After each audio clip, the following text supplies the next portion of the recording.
Alright, you guys, let's see if this works. So we're live streaming on a Friday night. I don't know if this is going to work or not, but hi you guys if it's working. We just wanted to live stream and just be available to answer your questions in real time. And I'm trying to connect everything to make sure that if you do ask me questions, I'm able to see them. So hopefully this works. But hi you guys. So we're just live streaming so I can answer your questions and just engage with you, and it's basically like a free dermatology consult. So any questions that you guys have about aesthetics or skincare trends, skincare myths, all the things, I'm here to answer your questions. So if you're on, hi guys. Okay, good. I just saw my first hello. How are you guys? So this is so random and spontaneous, but I'm still kind of getting used to this, and I'll make it a hopefully more regular thing that I do, just because I love answering lives in real time, because you guys always ask such amazing questions and bring up such great topics, and I can't always get back to my comments on my YouTube channel because I'm in the office seeing patients every day. So I just want to be here with you guys. I'm literally like in my sweats on a Friday night, here to just answer your questions and spend time with you. So my first question is, what are your thoughts on hair transplants? So I don't perform them myself. I have had experience with hair transplant as part of my procedural dermatology fellowship, but I don't perform them. But I know a lot of my colleagues do, and they have a very high success rate and a very high patient satisfaction rate. So I do think that it's a very effective treatment for alopecia or, male or female pattern baldness. And it's a great long-lasting result and technique, especially the technology these days of taking out the actual viable hair follicles and reimplanting them in areas where there hasn't been any hair growth. It's a really reproducible, very highly efficacious treatment. So I do recommend it, especially as with any other dermatologic or medical procedure. Seek an expert when having something like this done. It could be expensive and time consuming, and you invest a lot into it, and you want the best results with the most highest trained, most highly trained provider providing hair transplants. So that's my take on it. It works really well. The technology's come a long way. Patient satisfaction rates are very high. So I do recommend it. But again, I do not perform those myself. So somebody else asked, hi Dr. K, can we use MDAiRE MD, vitamin C, retinol down on the neck and décolleté? Thanks. So this is a great question, and the answer is yes. And I don't usually post my MDAiRE vitamin C, FK, and even like the retinol going down onto the neck and décolleté area, because for someone who's maybe new to the skincare game, or maybe not using medical grade or more potent active ingredients, and who's maybe a little bit more naive to these actives, it could really be irritating to the skin. Remember, the neck and décolleté skin is very thin, and it lacks a lot of sebaceous glands that we have on the face and the eyelids and around the mouth and things like that. So that skin is very delicate. So it's always dangerous sometimes to recommend any excess product that you have on your face or on your hands after applying a product to your face to take it down to the neck and décolleté, because that skin is so sensitive and may not be able to have the tolerance that your face skin has. So just be careful, but yes, you can use it on the neck and décolleté. I do every once in a while as well, but just proceed with caution. And for my more novice beauties out there who are newer to skincare, I would recommend it just yet. And if you do, especially with the retinol, you can mix it with a hydrator or any hydrator of your choice, or my NMF hydrator, which is engineered to blend with the RXR retinol. And as far as the vitamin C, you can definitely incorporate that as well. But just remember that, the skin is more delicate and sensitive to maybe do it maybe once a week, not every day or twice a day to start with. And in dermatology, we usually always go in 2-week increments when we're titrating up on an active. So we'll say maybe do it once a week on the neck and décolleté for 2 weeks, and then the next 2 weeks do it twice a week for 2 weeks, and then up to 3 times a week for 2 weeks. Your skin takes about 2 weeks to re-equilibrate to a new stimulus, or like a new active ingredient or or trigger. So That's my answer to that question. Okay, somebody said, hi, okay, hi you guys, it's so good to see everybody on here. And I didn't even announce that I was doing this, so I'm so glad that you guys found me. Okay, what do you think of silicone patches? So I think silicone patches are really great for scar remodeling, especially for like hypertrophic scars, textured scars. Silicone gel strips, you can get them on Amazon. It doesn't have to be anything fancy, but they do improve the texture of scars, especially the plaque-like textured scars that aren't keloids, but can be disfiguring from a cosmetic standpoint. And I recommend, when I used to do Mohs micrographic surgery, skin cancer surgery on my patients, I would recommend the Mederma or even the generic silicone gel strips. So they can do a lot.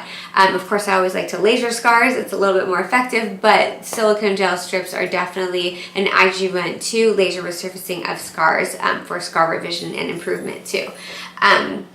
Okay, and if you guys hear my dog running around or my kids running around, it's a Friday night circus in this house. So I found a quiet spot in the house, but I'm maybe not 100% safe. So just, we'll just go with it. Okay, so somebody asked, what topical treatments do you recommend for sun or age spots on the hands? So as far as topicals, any lightening or brightening agent, vitamin C, ferulic, glycolic acid, lactic acid, those are all, really important actives that we can use to inhibit the melanocyte synthesis pathway, or the melanin synthesis pathway from the melanocytes, the pigment producing cells that react with hyperpigmentation from sun damage. My favorite laser treatment is a pico laser because it is a really targeted therapy to erase the brown spots. I call it like my brown spot eraser.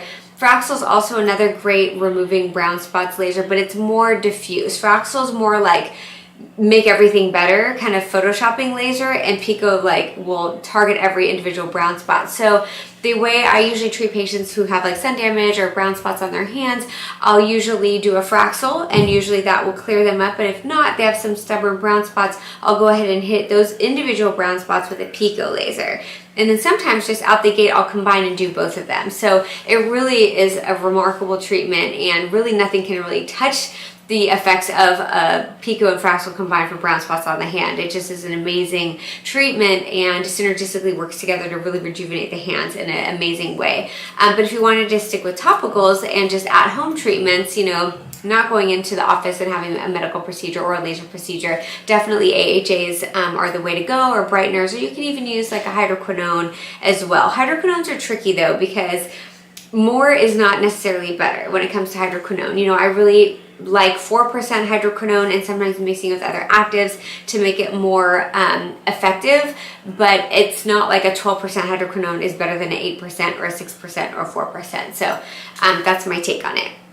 Hi doctor, I went to see my dermatologist and he's seeing you next week. Oh, that's awesome. I love seeing my dermatology colleagues as patients. It's always so much fun. Sometimes they don't tell me that they're dermatologists, and then by the way that they talk and their little derm lingo, I'm like, oh, okay. It's so fun. But it always is so fun to see my dermatology colleagues as patients, and yeah, all doctors as patients, which is really, really fun for me, or anybody as patients, to be honest, but I'll keep an eye out, and thank you for the heads up. That's super exciting.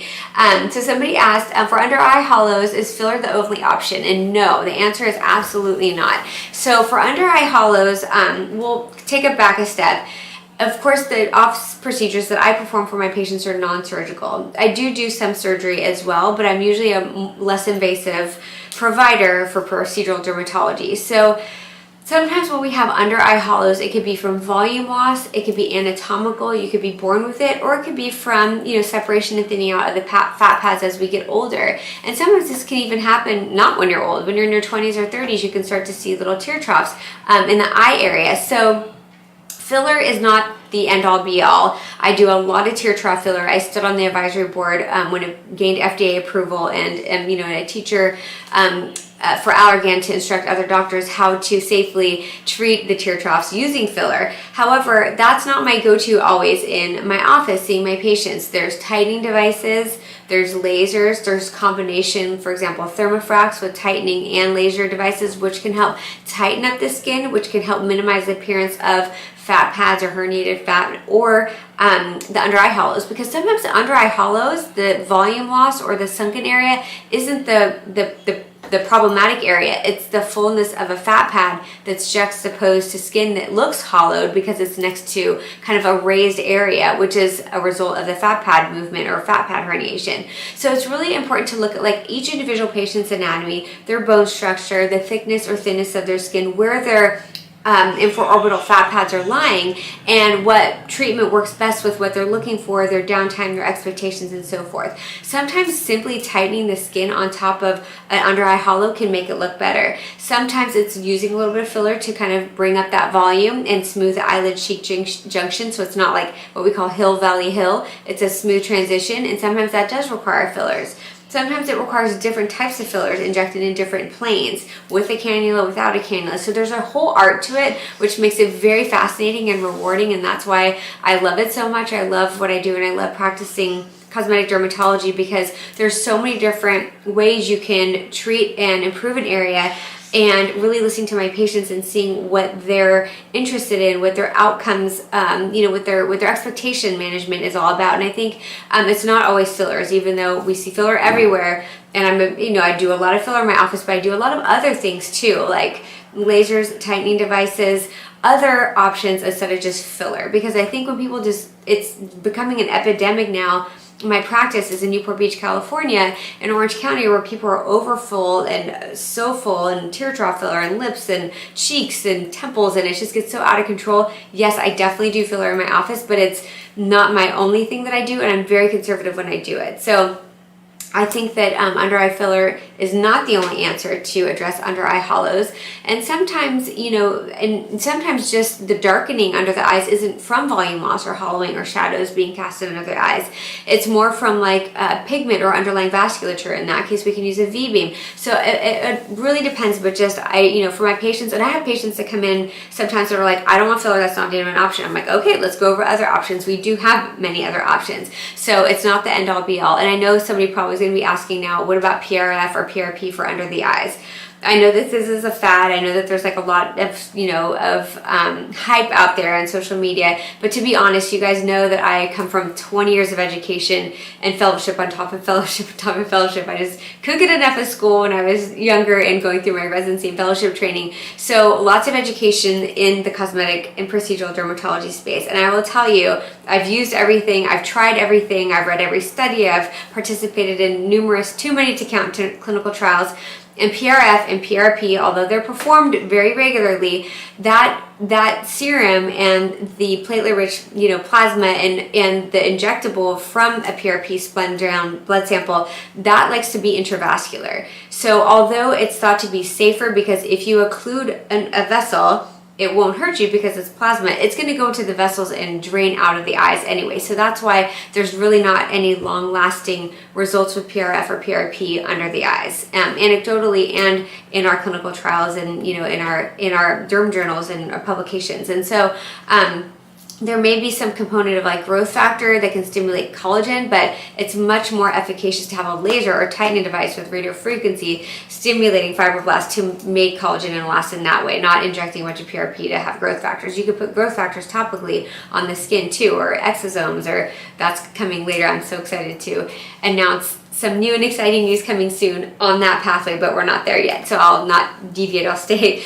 on this track and just tell you that, I don't think that PRF and PRP are very effective long-term, long-lasting results when it comes to under eye hollows and having it being a substitute for filler. I would say substitute it with devices and light, meaning lasers. So I hope that answers your question. Oh gosh, now I'm all behind with my comments and my questions. Okay, so somebody said, oh gosh, let me scroll up because I'm so behind you guys. Okay, if I don't get to everybody, I'll try to get back to all of your comments as soon as I can. And my camera's saying